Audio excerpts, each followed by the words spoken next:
difference. I'm going to clear one more thing up, then we're going to go. There's a line of scripture that we use to illustrate faith that is absolutely misinterpreted. It has been for years, and I say this to my preachers. Make sure you preach the text and not tradition. Because tradition will make you preach things that have been handed down that the Bible doesn't even say. So I want you to go to Matthew chapter 14 and we'll close on this. Y'all all right tonight? Is this helping anybody? Let's go to Matthew chapter 14 verse 22. One of the most misinterpreted scriptures concerning faith that has ever been preached. We are going around telling people that they got to have faith to get out the boat. This is the story of Peter when he walks on the water. I submit to you tonight that Peter did not walk on the water by faith. His whole premise in walking on the water was fear. I promise, it's right here in the text. And we've been telling people for years, you got to have faith to get out of the boat. You got to have get out of the boat faith. How many have heard that? You can walk on water if you get out the boat. Well, what if God don't want you walking on water? Did that ever occur to us? That what if God don't want us walking on water?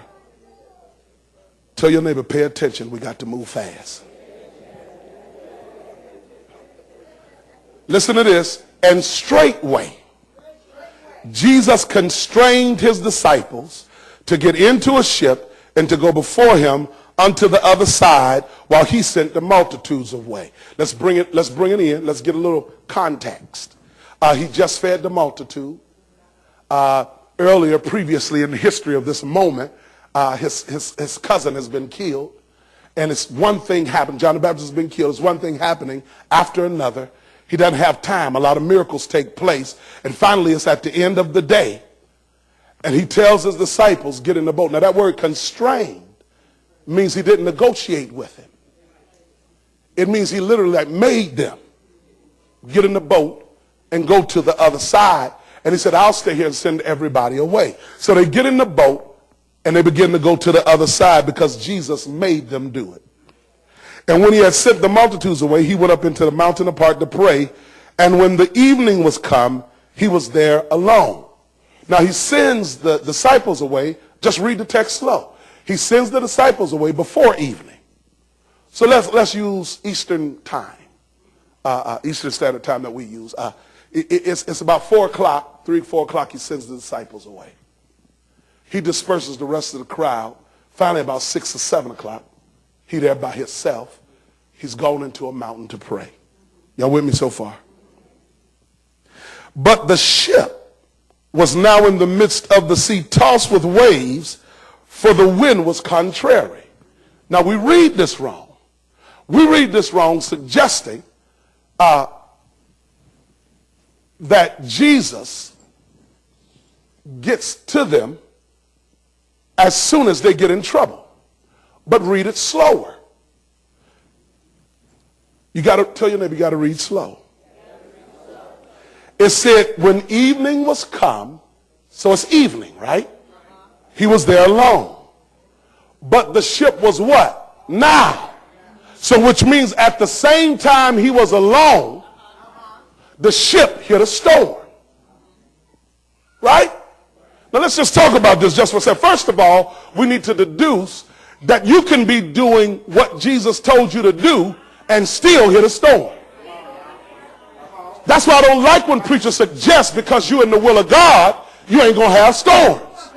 Absolutely not true. You can be in the will of God doing just what the Lord told you to do, and out of nowhere a storm can come. It's right there in the text. Now wait, it gets even better. It says that in the evening, we're going to name it 6 o'clock in the evening. In the evening, it says that the ship was at the same time now being tossed with waves, for the wind was contrary. Verse 25, in the 4th watch of the night. Tell your neighbor that means 2 o'clock in the morning.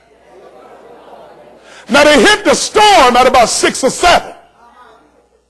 Jesus don't even go to him till 2 in the morning. See, y'all don't even like that kind of teaching. Which means he deliberately left them in that storm for hours before he started coming to them. And I know who told you because you scared he coming. He might let you sit for a little while. Because clearly he has written a prescription for a storm in your life. If the doctor writes you a prescription, you call the doctor and say it tastes nasty, he don't say, okay, bring it back. I know it don't taste good, but take it all. It's going to help you. And many times in our life when Jesus puts us in a situation that we don't like, just because we're trying to get out, don't mean he's going to hurry up and get us out. It's right there. I ain't making it up. Read it. Just read slow. At the same time in the evening, the ship was in a storm, but Jesus don't decide to come to them until 2 o'clock in the morning. That means they've been out there for 6 or 7 hours. Tossed, frantic, scared. Tradition will make you preach it too quick. And the tradition in which we preach like, oh, they got in the storm, here come Jesus.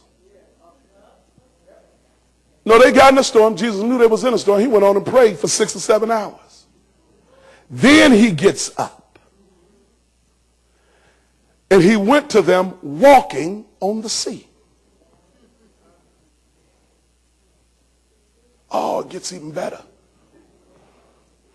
And when the disciples saw him walking on the sea, they were what? You see the different translation? Troubled, scared, terrified. Those are the different translations in Scripture. It doesn't say when the disciples saw him, they had faith.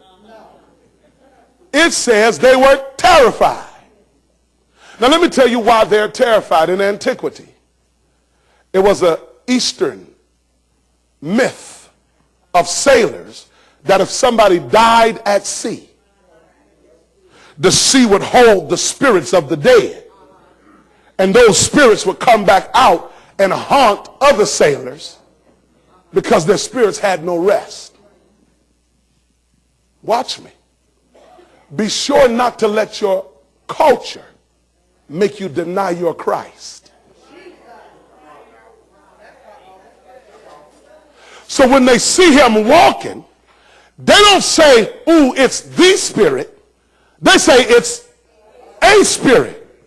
The word here is not pneuma. The word here is phantasm, where we get our word phantom.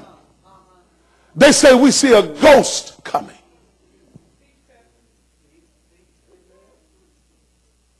So many times when the Lord is doing his work, we'll call him the devil. Oh yeah, I know this ain't nothing but the devil, and the Lord is saying, that's me.